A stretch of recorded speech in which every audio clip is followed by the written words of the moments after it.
Salut tout le monde, Nicolas ici avec le blog de Best Buy. Aujourd'hui, on regarde un clavier de Casio dans la série Casio Tone, le CT-S1. Il s'agit d'un clavier de 61 touches, ultra léger, très portable, qui s'adresse surtout aux jeunes et aux débutants. Première chose à remarquer, c'est la belle couleur rouge. Dans les instruments de musique, on aime cette couleur-là. Mais si ça ne vous intéresse pas d'avoir un instrument aussi singulier et qui attire beaucoup l'attention, c'est aussi disponible en blanc et en noir. À l'arrière, il y a quelques branchements. Il y a un branchement pour une pédale de soutien. Il n'y a pas de pédale de soutien qui vient avec le clavier. Le clavier vient qu'avec un adaptateur pour le brancher au mur et un lutrin pour tenir sa musique. Et donc la pédale de soutien, il faut l'acheter séparément. Ensuite, il y a une entrée 1/8 de pouce pour écouter de la musique en plus, pour pratiquer avec un baladeur, un pod, n'importe quoi de même. Et il y a une sortie écouteur pour de la pratique silencieuse. Il y a aussi des branchements numériques USB, une sortie USB et une entrée pour une clé USB. Les entrées-sorties numériques, c'est uniquement pour le MIDI. Donc, on ne peut pas enregistrer directement à notre ordinateur, on peut juste utiliser le clavier comme un contrôleur MIDI. D'ailleurs, il y a aussi une connexion Bluetooth. On peut se brancher à des cellulaires, par exemple, pour faire jouer de la musique, pour nous aider dans la pratique et plusieurs utilisations de la sorte. Les touches, c'est des touches légères de clavier, donc ça aide beaucoup avec le poids, mais on n'a pas la sensation réelle d'un marteau qui frappe une corde comme dans un piano acoustique. Donc si c'est votre premier piano, attention à ça, il y a beaucoup de professeurs qui insistent sur ça. Mais c'est très commun dans des claviers débutants, par exemple, ou des claviers portables. D'ailleurs, sur des claviers même professionnels, ce genre de touche-là existe pour jouer comme des synthétiseurs, par exemple, ça serait ou de l'orgue. C'est pas vraiment approprié d'avoir une touche lourde pour ce genre de son-là.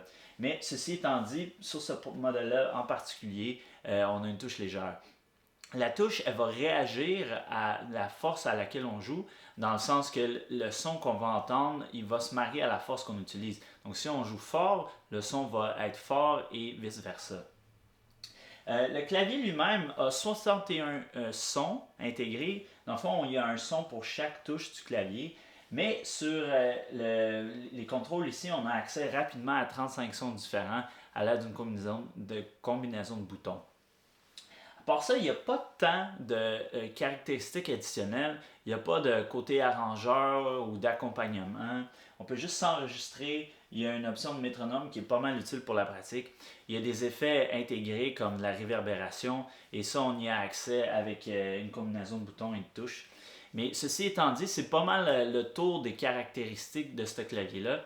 Pour vous donner une idée des sons, je vous ai enregistré quelques exemples et les voici.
Une dernière chose que je voulais vous mentionner, c'est qu'en dessous du clavier, en avant, sur les deux côtés, il y a des goupilles pour accrocher une courroie dans le genre d'une courroie de guitare. Ça va permettre aux pianistes de pratiquer un peu n'importe où sans avoir une table, un bureau là, pour accoter le clavier. Ça m'amène à peut-être une catégorie de consommateurs qui seraient intéressés par ce modèle-là, qui n'est pas comme les débutants ou les plus jeunes. Si on est un adulte qui est un peu en mouvement souvent, on fait des voyages d'affaires ou on veut amener un clavier au chalet pour pratiquer nos gammes, nos arpèges, nos progressions, notre répertoire, travailler sur la musique originale, mais ça devient une option parce que honnêtement, on peut pratiquer n'importe où avec une simple courroie. Donc ça devient un achat intéressant pour les joueurs qui sont quand même assez sérieux, mais qui trouvent qu'ils ont peut-être un peu moins de temps pour pratiquer parce qu'ils sont souvent en mouvement. Donc ça pourrait être une utilité additionnelle à ce clavier-là. Sinon, pour les débutants et les plus jeunes, c'est quand même un bon point de départ. Là, les sons, ils sonnent très bien. Je trouvais que l'enregistrement est très bien sorti. Les échantillons sont bons. Casio fait hommage un peu aux anciens modèles de leur production. Donc, les sons sont quand même satisfaisants. Il n'y en a pas beaucoup. Il n'y a pas beaucoup d'options additionnelles, mais vraiment pour s'initier à l'instrument, c'est un très bon point de départ. Sur le blog de Best Buy, j'ai écrit un article pas mal détaillé. Donc, si vous voulez plus d'informations sur ce produit-là, je vous invite à aller le lire sur la plateforme de Best Buy, sur la plateforme de blog de Best Buy. Mon nom est Nicolas et merci beaucoup d'avoir écouté.